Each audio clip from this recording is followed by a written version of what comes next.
And I looked, and lo, a lamb stood on the Mount Zion, and with him 144,000, having his father's name written in their foreheads.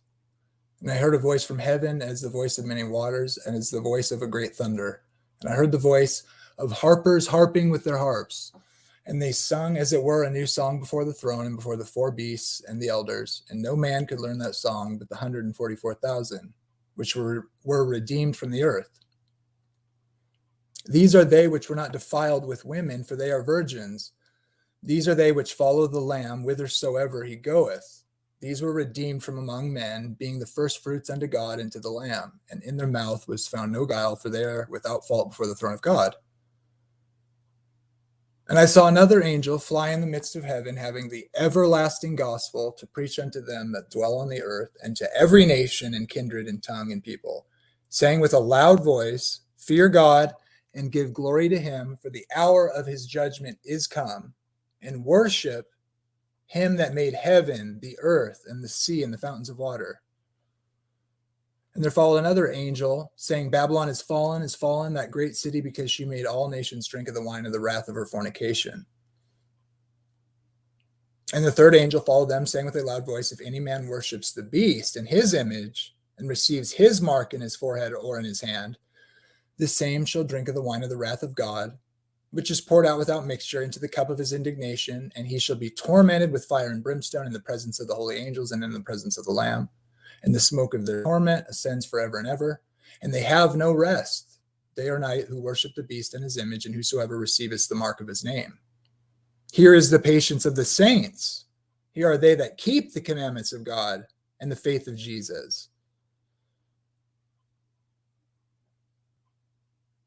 And I heard a voice from heaven saying unto me, Write, blessed are the dead which die in the Lord from henceforth. Yea, saith the Spirit, that they may rest from their labors, and their works do follow them.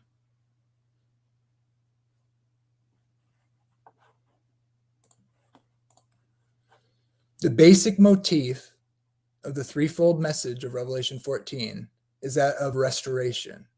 It serves the same purpose as Isaiah's call to a backsliding Israel. Shout it aloud, do not hold back, raise your voice like a trumpet, declare to my people their rebellion, and to the house of Jacob their sins. Isaiah 58:1. Your people will rebuild the ancient ruins and will raise up the age-old foundations. You will be called repairer of broken walls, restorers of streets with dwellings. Isaiah 58:12. For Isaiah, the test of true worship was the restoration of covenantal righteousness among God's people. This meant love for the weak ones and obedience in praising God on his holy day.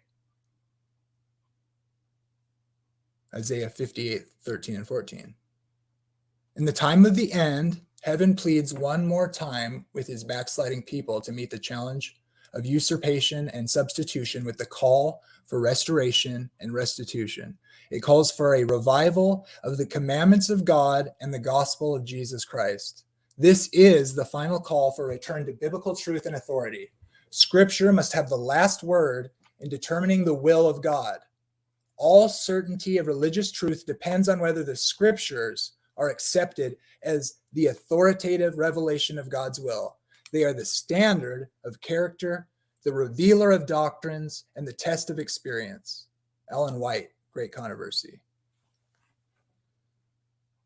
And who shall be able to stand?